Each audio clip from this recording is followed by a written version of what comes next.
Hey, how's it going everybody? It's Tanner here and welcome back to a new video here on the channel. In today's video we got a whole bunch of stuff to go ahead and talk about, including several new Ninjago things that just kind of came out of nowhere for some reason, and we have some other stuff to talk about as well towards the end of the video. There will probably only be a few topics to go ahead and discuss in this video just because, you know, there's some bigger ones that we need to discuss, so there might not be as much content in this video, but it'll still be around the same length. There's just some topics that we have to discuss that are way too big, including this new Ninjago set list that just kind of came out of nowhere.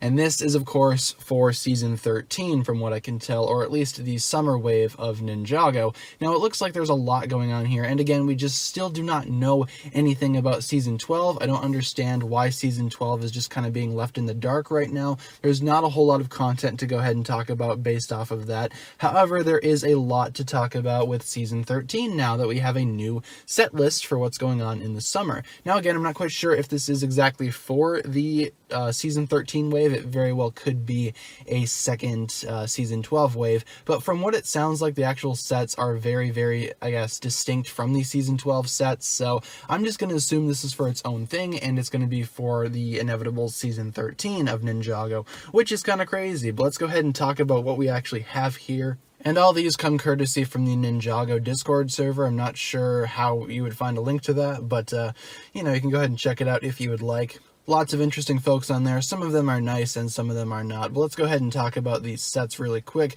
We have set number 71717, Journey to the Skull Dungeons. Now, this actual season itself sounds like it's going to be based a lot around skeletons and skeleton sorcerers, stuff like that, which makes me think of the Skullkin, but I don't know if they're coming back, the actual skeleton army from the original Ninjago wave. Not sure if they're coming back, but, you know, it all remains to be seen.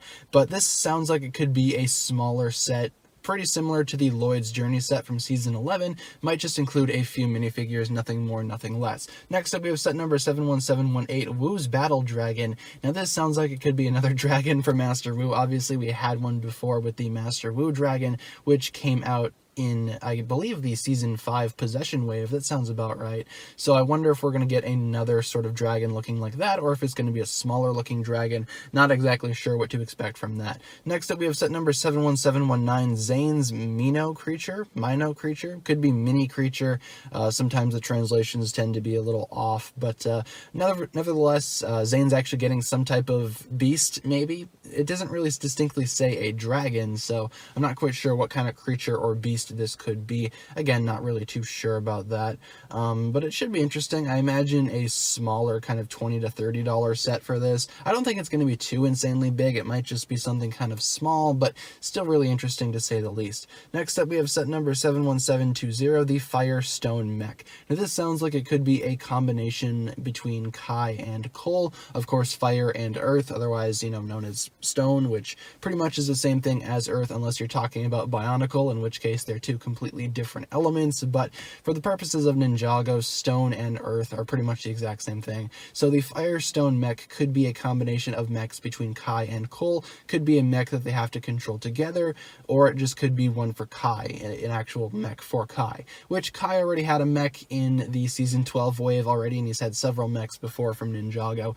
So I'm hoping that maybe the Firestone Mech could be a little bit of a different mech, maybe one which has to go ahead and have both Kai and Cole piloting it. That could be kind of cool. Next up we have set number 71721, the Skull Sorcerer's Dragon. Now this sounds like, again, a dragon for the villains, and we've already gotten a villain dragon for Unagami, or Unagami, however you want to pronounce his name, in the season 12 wave, and this one seems to be very similar to that, at least in concept. It's just a dragon for the villain, and I'm curious to see what the Skull Sorcerer actually has to do with it. That's quite an interesting villain name. Not quite sure exactly what will be going on with that, but nevertheless he is getting a dragon. And the very next set after that we have set number 71722, the Skull Sorcerer's Dungeon. So we have the dragon and the dungeon. So it appears that a lot of the season 13 sets will be taking large influences from skeletons, which again makes me think, hey, probably going to be related to the Skeleton Army, the Skullkin in some way. Maybe Samukai can come back. Maybe Samukai is the true identity of the Skull Sorcerer, or whatever his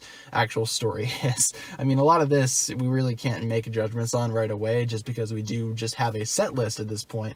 And then we have some of the, I believe these are the spinner sets for this wave. They're called Spinjitzu Surge. We have one for Cole, one for Kai, and one for Lloyd. I just hope they're better than the Spinjitzu Slams that we got last season. Then we have a 4+ set, the Lightning Jet Battle, set number 71703.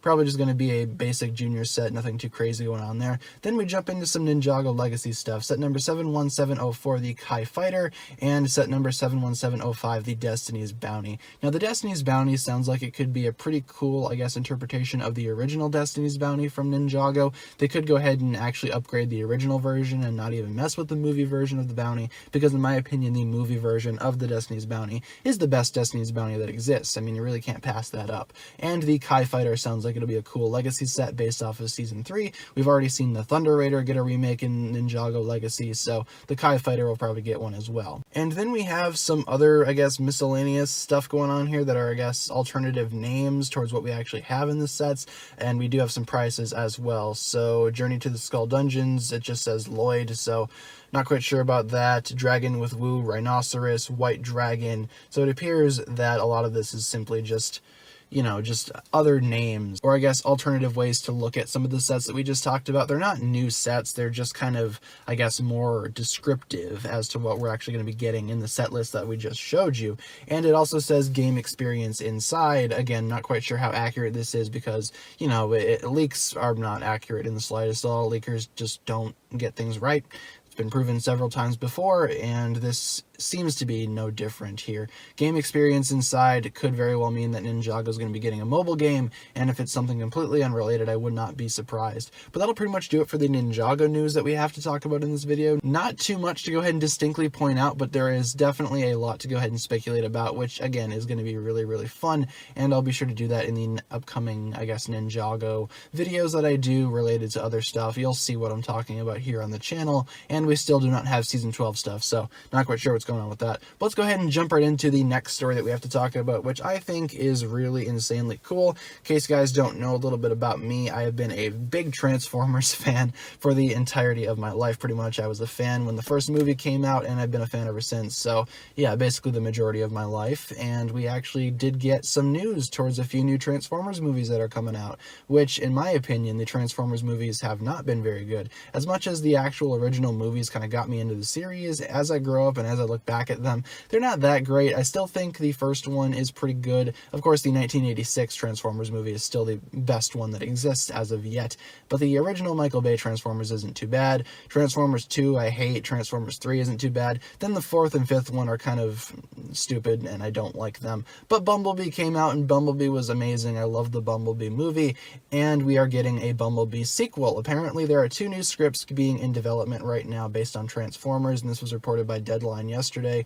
We have one for Bumblebee, or at least one set in the Bumblebee universe, so it could be that alleged Optimus Prime solo movie, could be the next Transformers movie, who really knows. Either way, it's going to be set in the rebooted Bumblebee universe, because Bumblebee is not a part of the previous Transformers universe. It's a reboot that's been confirmed, it is separate, and it appears that we're getting another one in that series, so thankfully they'll go ahead and make it good. Bumblebee was really good, so maybe we can keep that hype going and keep those positive energies going. And the second film is actually based off of Beast Wars, and thank God for that. If you guys don't know, I am a huge Beast Wars fan as well. Beast Wars Transformers is one of the very first things that I saw from Transformers, and it's insanely awesome. I love Beast Wars so much. I own the entire series on DVD, have several figures, yada yada, you name it. Beast Wars is one of my favorite things ever, and that, you know, the fact that it's getting reportedly a live action movie is insanely awesome to me. I believe they could set this in the Bumblebee universe as well, because in the original Beast Wars canon,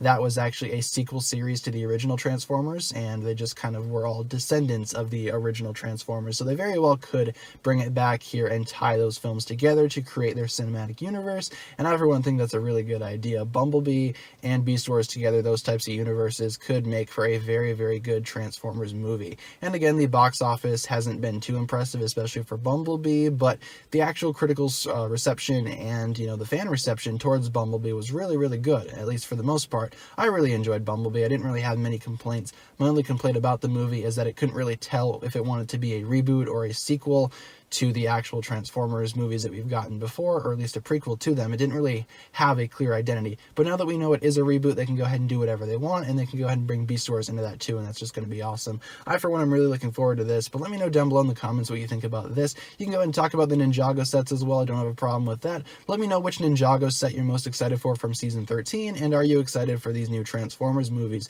Leave all your thoughts down below in the comments, and I look forward to reading what you guys come up with. With all that being said, be sure to like, comment, subscribe, do all that fun stuff, and check out the links down below in the description for my other forms of social media. As always, big shout out goes out to my Patreon supporters, including the Marvelous Jan. Thank you so much for pledging the $10 tier. We'll go ahead and get the Patreon sorted out really soon, so stay tuned for that, guys. Apologies yet again. Be sure to check out my Discord server down below as well, and thank you so much for watching this video. With all that being said, guys, thanks a lot for watching once again. My name is TannerFishies, and with that, I bid you farewell.